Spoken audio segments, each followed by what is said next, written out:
And just like tenderness is what love feels like in private, justice is what love looks like in public. Somewhere I read that love takes away your fear, that love takes away your intimidation. In the black community, we used to have churches and mosques where we had genuine, fearless leaders.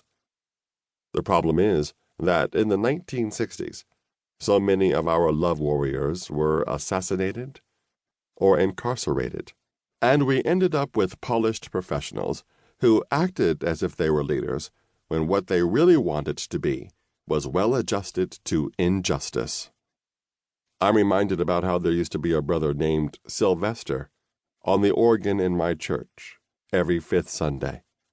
But he's known to the world for the genius that he is as Sly Stone. And Sly Stone wrote a song that went, "Stand. There's a cross for you to bear, things to go through if you going anywhere." In other words, we don't need cowards or conformers. If you're scared, get out of the way. Now, that's old school. And what's beautiful is that today, we got new school here. The ADOS movement is the new school. And in this book, Brother Cosby brings a new interpretation of the book of Nehemiah to undergird and inform the righteousness of this new movement of love, of truth, of justice. People have said that the ADOS movement is flawed because they're being so specific when they talk about their group being so distinctive. People say that the ADOS movement is about putting other folk down. But listen to Kevin Cosby's words in this book, and I believe that you'll come away with a much deeper and honest understanding about what this movement really signifies. At its core, Kevin Cosby's book is talking about love. Brother Cosby knows that you don't love black people by putting other folk down. That's white supremacy.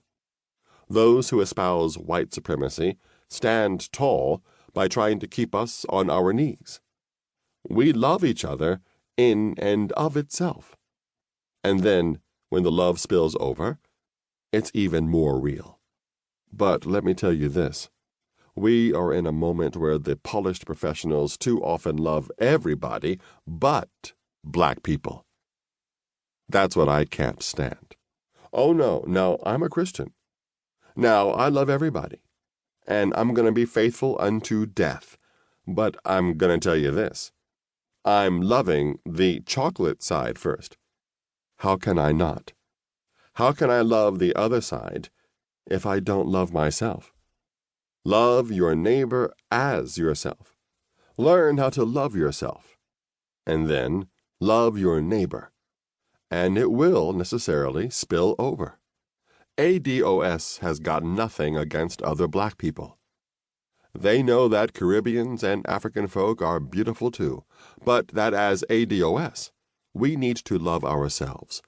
And in so doing, we can then make sure the love is equally spread. That's what I believe Dr. Cosby's book is here to tell the world. This book demonstrates to us, above all, the importance of loving ourselves first, so that we may properly love others. Cornell West. Preface. Martin Luther King, Jr. was assassinated less than 24 hours after he gave what many consider to be the greatest speech of his life, and in what is now both a poignant and strikingly premonitory aspect of that speech. King reflects on his own mortality, alluding to a scene from the Bible. Like any man, I would like to live a long life, he says. Longevity has its place. But I'm not concerned about that now. I just want to do God's will. And He's allowed me to go up to the mountain. And I've looked over. And I've seen the promised land. I may not get there with you. But I want you to know tonight that we, as a people, will get to the promised land.